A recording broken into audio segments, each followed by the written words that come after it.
Hello, everybody, and welcome back to Pixel Lore for the Rings of Power, Season 2, Episodes 5 and 6.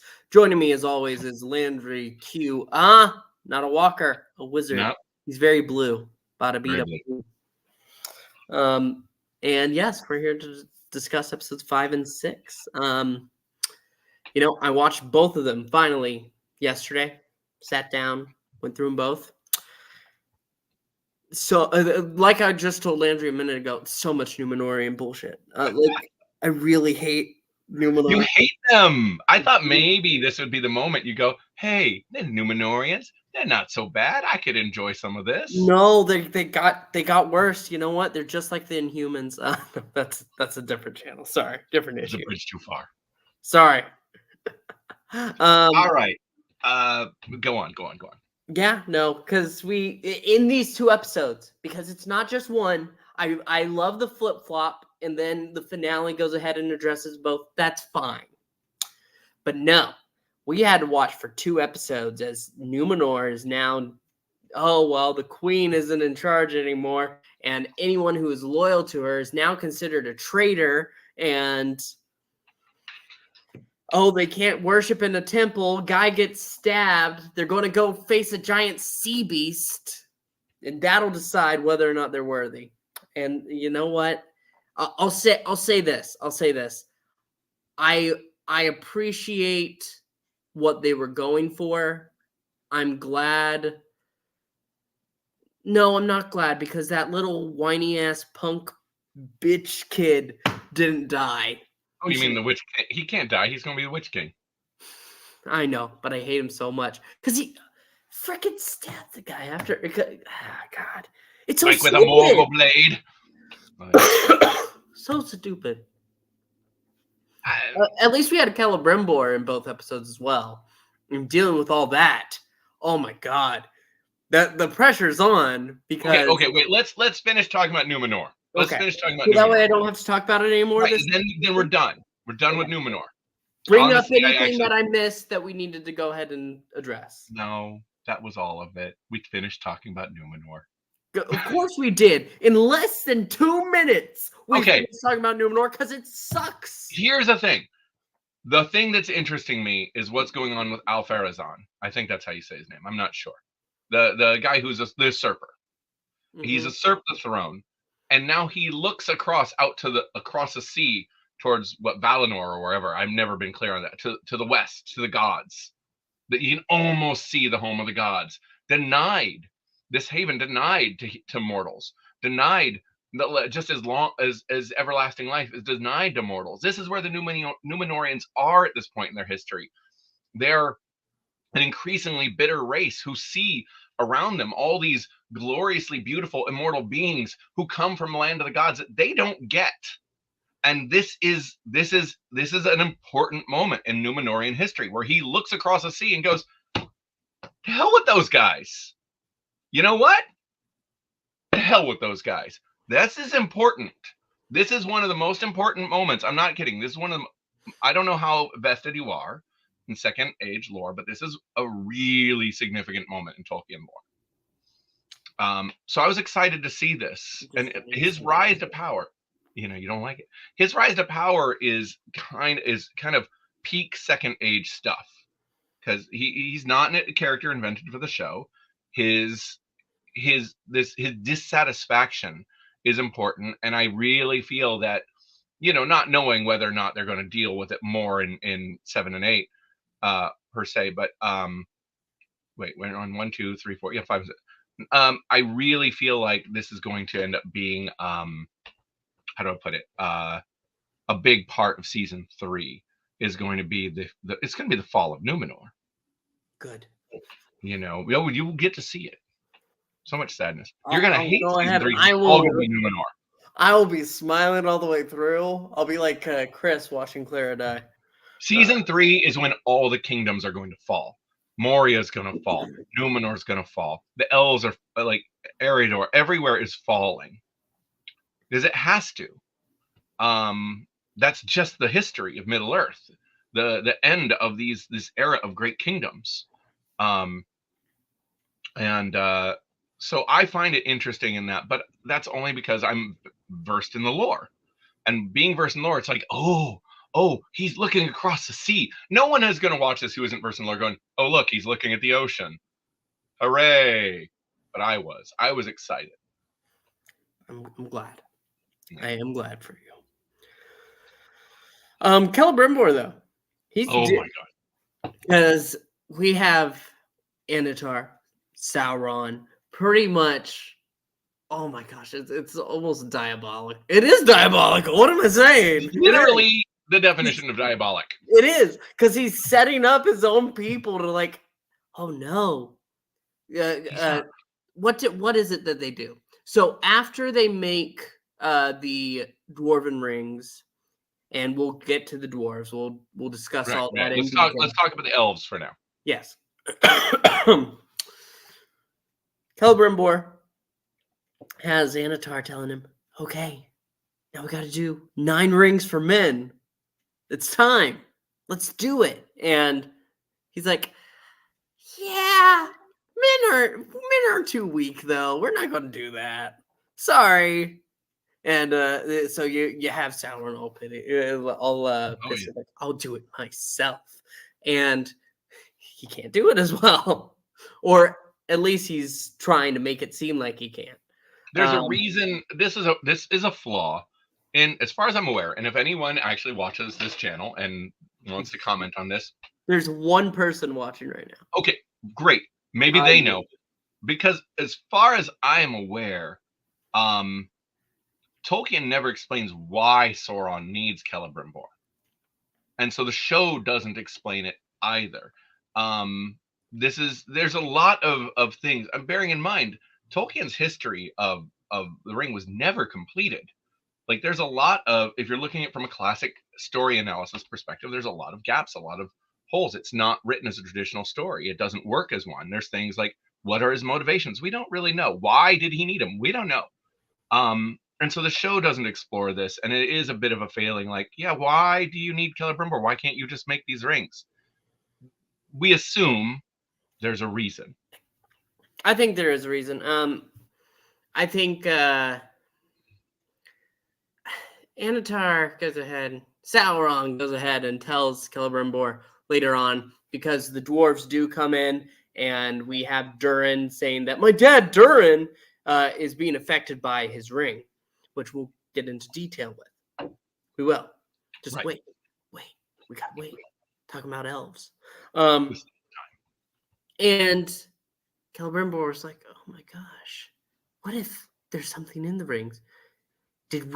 Did you do something different to them? He goes ahead and he says to Sauron, and Sauron looks at him. He's like, no, we did something different.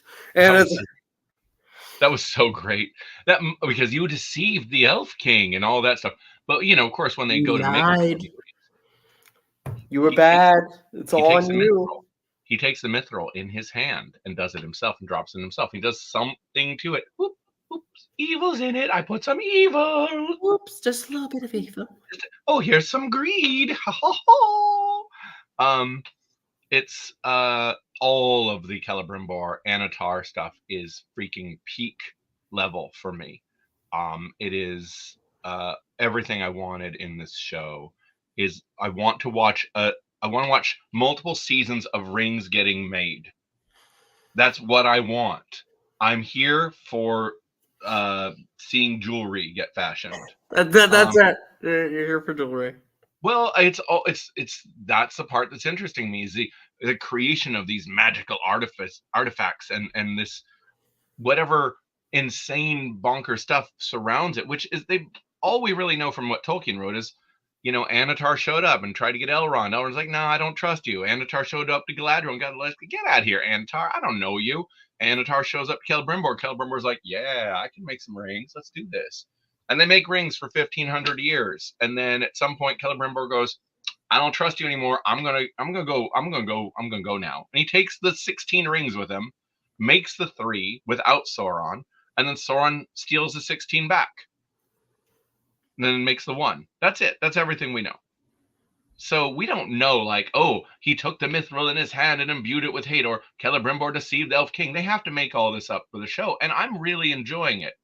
I don't take it as what Tolkien may have written, but No. it doesn't need to be. It's still really entertaining as a way we could theorize that the process happened. Since Tolkien's never going to write it, he died a year after I was born. So Weak. he should have lived longer. Right. Just lived through a couple wars. Whatever. Now we can talk about dwarves, though. Okay, yes. Because we have Durin, who he is still on the outs with his father at the beginning of at least episode 5.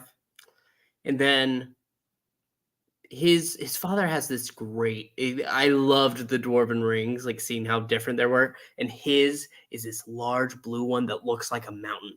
That's like perfect. I was like, yeah, of course. Why wouldn't it be? No, I love the visuals of it. And I love. So remind me, where does 6 take us through the dwarves? So because I'm ahead of you and I don't want to spoil anything. Agreed to the point that he says no to giving mithril to Anatar, who comes personally to the dwarves to ask. Right, hey, which was a where's great our moment. mithril? Huh? Great moment. I loved that. And he's like, oh well, no, you don't need it, but they'll be back. All because he wants more. He wants to drive up the price.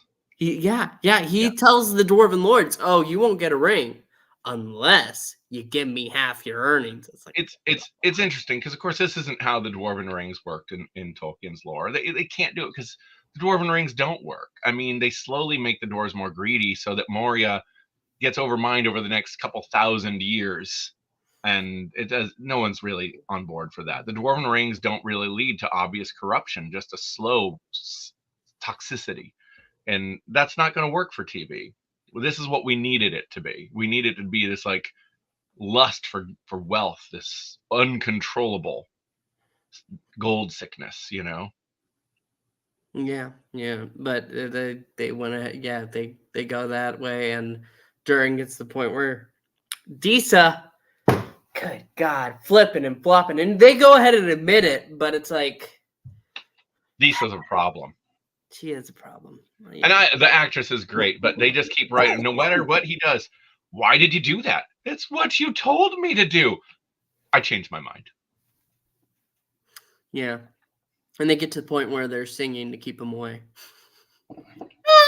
Bats. Yeah, that was a little to weird. Keep them from. It was like, really? Okay, you do you have fun there, because I mean Durin gets reclaimed and he gets to wear his silly collar. I hated that collar. I didn't even realize it until he started wearing it again. It's a stupid collar. I love everything we see with the dwarves. I really do. Seeing this dwarven kingdom brought to life. But the collar sucks. But the collar is not its shiniest moment. I'm not going to disagree. In general, like I'm not a big fan of the dwarves running around in big pieces of armor, even though it's kind of been established as a thing now. I like in the description of the Hobbit, they all wear colorful hoods and things like that. But whatever. It's the Dwarven Kingdom is really great, and Durin's corruption, as albeit quick, is really fascinating and fun to watch because we get to see just how different the Dwarven rings. We've never seen the Dwarven rings affect the dwarves before. We've seen what happened to the humans who wore rings, but we never saw this. And again, even though it's not true properly to Tolkien's lore, it's still just a lot of fun to see. And then, like I said, we don't get anything. We get. Listen. Okay, I'm listening. I love Star Wars. I really do. I don't like that while the stranger is trying to train with Tom Bombadil or whatever, he gets visions of North. He says something that has happened or will happen, ghost of Christmas future. And then then Tom says, this is your final test.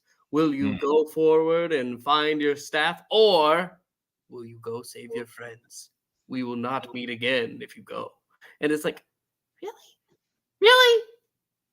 Really? You're gonna go ahead and do that? Like, that's They went full Yoda with it. Yeah. I know, and I hated it so much. Like, why? Why? I see what you're doing. It's right there. What about the Dark Wizard, though? We didn't get anything with these 2 episodes, I don't think. Did we not get anything with the Dark Wizard? Maybe last time we saw him was episode We 4. got the threat of the Dark Wizard. Oh, maybe the last time we saw him was 4 when he summons the Wraith out of the moths. I don't know. I can't recall. Well, you don't remember that scene? I'm Best scene of the entire show. Is it in episode 7? Are you one No, episode? it's definitely not up. No, it's episode. It's either 4 or 5. It's definitely not 7. 7 is the one episode I've watched multiple times. Oh, wow. It's all Numenor, isn't it? No, I'm kidding. There's so much Numenor. That's interesting. I do need to see it, and I probably will tonight. And then we have episode 8 that comes out. Mm-hmm. And I think so. I've got a friend who is interested in joining us on the podcast if we want to have any guests. Maybe he's welcome to join us next week. Yeah, when we watch the ending, when we talk about the last of it. I think that's next week. Yeah, no, because 8 is airing tomorrow. So I think it's actually out right now. Yeah, well, for me, it's out tomorrow. I'm booked up tonight. You got to go to bed. Go sleep. Yeah, right. Okay. So real quick, I really enjoy. Numenor is not the most exciting stuff. I think it's improved on season 1 for me. Numenor is improved. I hated everything with the Numenorians in season 1. They bored the hell out of me. Season 2 interests me more. I love everything with the dwarves. I love everything with Anatar. So much of this could have been season 1. Just take most of season 1 out of the picture and start over with this. It could have really worked. Season 1 had a lot of stuff I just didn't care about. So I'm pretty happy with this. How about you? I really hate Numenor. All that. It's just, I don't think it's a good execution. It's so freaking stupid of the great lengths, and I don't care about anybody there. They're trying to make me care about them.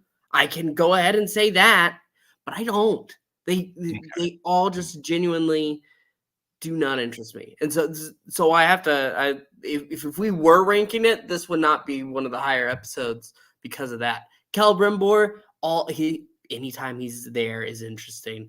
I didn't even realize it at the end of last season how much I enjoyed that actor and his performance. Yeah. But because he wasn't, it was poorly written in season 1. I mean, he was barely mixed 2 metals. What? I never thought of that. Oh yeah. Oh my God, what a dumb thing. Oh my God, that was terrible. Season 2 really has redeemed Celebrimbor for me, and Sauron for that matter. The two of them. And I love the fact that Galadriel's not in it as much. She went from being the character. Oh, we forgot about talking about Adar and Galadriel because Adar's dull. Adar is my Numenorian. Stupid. Stupid. He's boring. And he's falling right into Sauron's plan. Oh, yeah. Yeah, which is fine. I actually don't hate that part of it. And I actually think that storyline's been fine and interesting. Like the way that Sauron is master manipulating, which is so different from the Sauron of the books. The Sauron of the books really just screws up over and over again. Nothing he plans ever works right. He's kind of terrible villain. So Sauron in the show is actually way cleverer than Sauron in the books. He's got that. Yeah, he's got that going for him. And you know what? We didn't even talk about the most impressive scene. Like, I haven't looked into too much of the behind the scenes stuff. But that shot when he's with Celebrimbor and he has an illusion going on. Oh, look, the children are playing around the fountain. Everything is fine in Eregion. And then he goes inside, and as the Sauron is finally letting the illusion fade, that's all done in real time. What? That was done in real time. that shot, the light drains. I mean, that was astounding. excellent scene. That's why I'm here. That's why I'm on. That's why I wanted to do this podcast, is for moments like this. That is what I want out of this. And for me, it's made the entire investment in this show worthwhile. I know for making you watch Numenor and for making you do this channel again. I owe you. I know I owe you. But you got to admit that was great. That was a great scene. I won't lie. That was pretty great. It went ahead and it was one of those things. And the fact that it was done in real time was astounding. I had no idea. I'm gonna watch that again because that was brilliant. Yeah. No, the whole Sauron Celebrimbor relationship is just peak. So I'm just wondering I'm wondering how it's going to end with this season. We'll see how it goes. If it does, maybe they'll hold it on for season 3. You don't know. Then maybe there's the last you see of it. And it's all Numenor all the time from now on. How dare you put that evil on me? It's in fact, what if it's just Numenorians talking about paperwork? Yeah, well, we have, very exciting stuff. Looking longingly out at the sea. I hope they all drown. So anyway, next week we're doing this again. So 7 and 8. It'll be our end. We'll be discussing the finale of Rings of Power, and we'll see how it goes. Oh my God, when he said, "Oh, it'll be your most precious creation," I was like, "Oh God." You're laying it on the little thick there. And they said Rings of Power like 3 times. And it's like, okay, we get it. You said the thing. You can stop now. They did. They definitely did. They say it a lot. But yeah. All right. Anyway, this is our show. If you're watching, who are you? Leave a comment down below. Like, subscribe, and join the conversation. This is Pixel signing off for Landry and me, Pixel. Goodbye. Bye. Speak, friend, and exit.